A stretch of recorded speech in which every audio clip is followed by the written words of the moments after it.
swing passes or screens and he'll be effective. You can also put him in the slot and he'll be effective as well. So Antonio Gibson is definitely a necessity. Terry McLaurin is a very happy man today to have some help down there in Washington.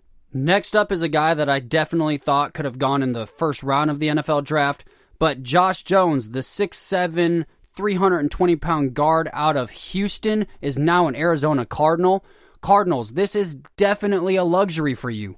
DJ Humphries just signed a 3-year, $45 million contract with you, so your left tackle position is assured. You allowed a franchise record 5 yards per rush, which means that your line was doing its job. A.Q. Shipley is turning 34 this year, so Josh Jones, after he retires, will plug in very nicely in A.Q. Shipley's position. They had a very underrated offensive line last year. Josh Jones is a huge tackle, but also can move to guard very easily. So definitely a luxury pick for the Arizona Cardinals. Can't wait till A.Q. Shipley retires and Josh Jones gets to step into that position. All right, I got a few more for you. Next up, I'm going to go Lynn Bowden Jr. to the Raiders. He's 5'11", 204 pounds. He's a very versatile back. He is definitely a luxury in Gruden's system. With Ruggs, Bowden will now be a Swiss Army knife for Gruden. He can play in the slot, he can go in the backfield, he can throw the ball. So definitely like this pick. He is a John Gruden guy all the way. Someone that can do it all whenever it's asked of him. Lynn Bowden Jr. for sure a luxury for these Raiders. Next up, I've got Zach Moss to the Bills. 5'9", 223-pound back out of Utah. He is a necessity. You have Devin Singletary there, but he needs help. He's a great blocker, a good catcher out of the backfield. Moss is an instant impact player for those Bills. The Bills really needed somebody behind Singletary or with Singletary that could have made their offense explode even more. And they added Diggs on the offensive side of the ball as well, which assures that they'll have a very good wide receiver core with Diggs and Brown. Now you have a very good running core with Devin Singletary and Zach Moss. I think he was definitely a necessity for these Bills. The Bills needed more consistency out of the backfield, and they relied way too heavily on Singletary. So the Bills are definitely building this thing the right way. Love Zach Moss in this pick. He gave the Oregon Ducks a nightmare of a day when we played against him. But, hey, we came out on top, so that's all that matters. And yes, I'm so glad that you asked. I am an Oregon Ducks fan. I do love the Oregon Ducks. I bleed yellow and green all day long. Marcus Mariota is a Hawaiian angel sent to the University of Oregon. So I do apologize for all the Oregon Ducks references that I will just randomly come up with. I will fit Oregon into any subject that I can. Go Ducks. Anyways, moving on, we're going to go to Devin Duvernay to the Baltimore Ravens. He's a 5'11", 200-pound slot receiver. He's got slot wide receiver speed, but he's built like a running back. He is a perfect pairing for this 1-2 punch in Hollywood Brown and now Devin Duvernay. Let's be honest, they needed somebody that can be a better blocker on the perimeter. And now that they have J.K. Dobbins and they just added Devin Duvernay, the Ravens are destined to take the mantle of Super Bowl champs sooner rather than later. And speaking of Super Bowls, that is a perfect segue into our very next segment, my preseason top 5 contenders of the Super Bowl.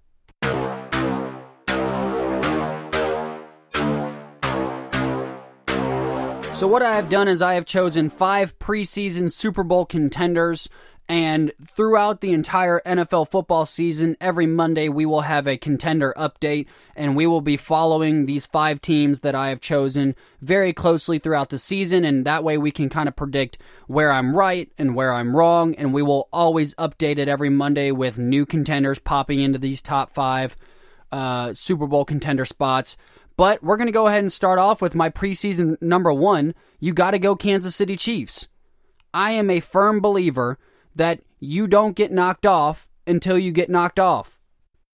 Too many people are putting the Ravens or the San Francisco 49ers ahead of the Kansas City Chiefs right now. They're still the defending champions. Let them defend the championship. Kansas City is definitely my number 1 favorite here. They added to the offense with Clyde Edwards-Helaire in the backfield and Ricky Seals-Jones at tight end. Clyde Edwards-Helaire has just made that offense from a 98 overall to a 99 overall.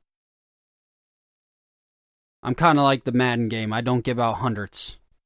But they're a 99 overall offense. Clyde Edwards-Helaire can not only catch out of the backfield, but he can run all over the field too. Now you're pairing him with Patrick Mahomes? Definitely. Their offense is a 99. They can score the fastest I've ever seen scoring happen in the NFL. They have a quarterback that is arguably already got a Hall of Fame career, and if he continues on this upward trend, will be the greatest quarterback of all time. Sorry, Tom Brady. I love you. You're definitely the GOAT right now, but if Patrick Mahomes keeps on this upward trend, my goodness, this man could have 8 or 9 Super Bowls by the time he's done. But definitely, Kansas City is the number 1 ranked Super Bowl contending team as of now. As long as you have Patrick Mahomes, you are in that conversation of being a Super Bowl team. So, you're still the champ. You've got to get dethroned. And this next team that I'm bringing up can definitely be part of that dethroning squad that takes you from champ to runner-up. Who else goes in this spot but the Baltimore Ravens? Lamar Jackson is the most electric runner of the football from the quarterback position that I've ever seen. And I saw Michael Vick in his prime. Lamar Jackson is doing things from the quarterback's perspective that we will never see probably in our lifetime. The Ravens are also going to be the number 1 or the number 2 ranked defense in the entire NFL. It's a toss-up between them and the Chicago Bears. You added Calais Campbell. You added Derek Wolfe from the Broncos. You drafted Queen, who was the best linebacker in this entire draft, and the only other person you could have gone with is Kenneth Murray. So your defense is a top 1 or top 2 defense in the entire league. Now with the addition to J.K. Dobbins, you now have J.K. Dobbins, Mark Ingram, Lamar Jackson. This will be the greatest running attack we have ever seen in football. Now, I know Titans fans are going to argue that, did you see Derrick Henry last season? Did you see Derrick Henry? Yeah, I have. I know my father's going to argue, have you ever seen Walter Payton run a football? Have you ever seen Walter Payton? Yeah, I have. I've watched the highlights. I'm saying, as a whole, you name me a better running combo than J.K. Dobbins, Mark Ingram, and Lamar Jackson. It's a triple threat. This is an offense no one has ever seen in the league. We've never seen a running back that's a quarterback. He has better feet than most of our top wide receivers in the league. So you get Lamar Jackson, you get J.K. Dobbins, who was an incredible back at Ohio State, you get Mark Ingram to return, who was a workhorse for the Saints for several years, balled out last year, and if it wasn't for Mark Ingram getting hurt, they might have had a chance to take that Titans game. The Baltimore Ravens are built to get through the Tennessee Titans, to win the AFC, and to go win the Super Bowl this year. If it wasn't for the defending champions being ahead of them, the Baltimore Ravens are, in my opinion, the best team to win the Super Bowl this year. I am ecstatic to watch these Baltimore Ravens play this year. I am terrified as a Titans fan, I'll tell you that much. I dread the day that we go up and play them, because they're not going to forget what we did. But as a whole, this will be the greatest running attack that we've ever seen. We've never seen it with a quarterback and a dual running back system like this ever. The craziest part is they could put Robert Griffin III out on the field as well. Run the Heisman formation. So, definitely, Baltimore Ravens are, without a doubt, the second team that I have on this list. And if it wasn't for the defending champs having to defend the championship, the Baltimore Ravens would be my number one contender for the Super Bowl this upcoming season. My next pick is definitely going to surprise some people. But that's how much I believe in this team. Now, I know a lot of people are telling me that, I'm being a little bit overzealous, or I'm thinking a little too much into this. But as my third contender for the Super Bowl, Indianapolis Colts. They added a tremendous amount in the offseason. You added Phillip Rivers. You added Jonathan Taylor in the draft. You maintain T.Y. Hilton. You get Michael Pittman Jr. You go get Trey Burton. Even though you lost Eric Ebron, you were able to maintain Jack Doyle. Offensively, the Indianapolis Colts are stacked. They are stacked. And most people forget this, but Phillip Rivers is younger than Drew Brees. I just think he was in a bad system out in L.A. He was burnt out. He did not want to be there. I could find it clear on his face. He still lived over an hour and a half away from the stadium and from the practice facilities. So now he's having to get up, take care of 39 kids, and then drive an hour and a half to work and an hour and a half back. Indianapolis was the perfect fit for Phillip Rivers. So, Phillip Rivers comes to Indianapolis. He gets rejuvenated. He sees the light at the end of the tunnel where they could be Super Bowl champions once again, which is a long stint from the 2006 season, and now Phillip Rivers can go down in the Hall of Fame as a Super Bowl winning quarterback. So, offensively, I love what the Colts have. Jonathan Taylor was a tremendous pickup in this draft. That man balled out in Wisconsin. And once again, go Ducks for winning the Rose Bowl. But against the Oregon Ducks defensive front, Jonathan Taylor still had a field day.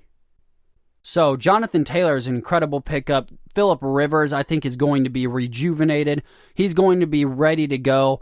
And he's not going to have to do everything like he had to do in L.A. L.A. had a lot of talent on the offensive side of the ball. Don't get me wrong. But a lot of it was also injured half the time.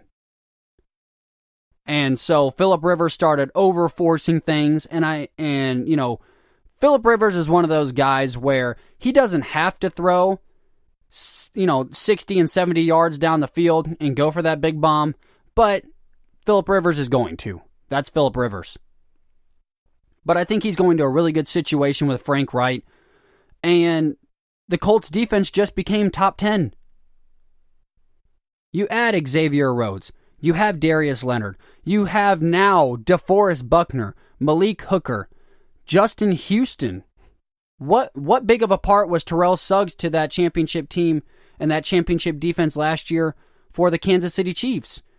Justin Houston is not going to be asked to play every single down, but you get a seasoned veteran in there like a Justin Houston. He's going to be able to come out and give you 15 really good plays a game. So the Colts defense is going to be a top 10 defense in the league. And I know none of you Tennessee fans want to hear this, and I don't want to hear it, and I know all my friends that I've already argued over this don't want to hear this either, but the Colts are going to win this division. The Colts are going to top the Tennessee Titans and take over that number one spot and win the AFC South. Titans, we are going to be very good as well. But I don't see, if the Colts just play to their potential, I don't see the Tennessee Titans being able to take over the AFC South championship. I don't know what's going to go on with Houston this year. I do not like the move at all of DeAndre Hopkins. DeAndre Hopkins was the only reason that the Houston Texans beat the Tennessee Titans the first time we played. He had 6 catches for 37 yards and a touchdown in the final 2 minutes and 36 seconds of the last drive of the game. So you take that away from this Houston Texans offense, I think a lot of their insecurities on offense are going to be shown, because DeAndre Hopkins masked a lot of their failures on the offensive side of the ball. So, Colts, I have you winning this division. Tennessee Titans were probably going to be runners-up. But I'm excited. The AFC South is a very good division this year, and it's usually not been this way for the last couple of years. But anyways, I can argue about the AFC South all day long.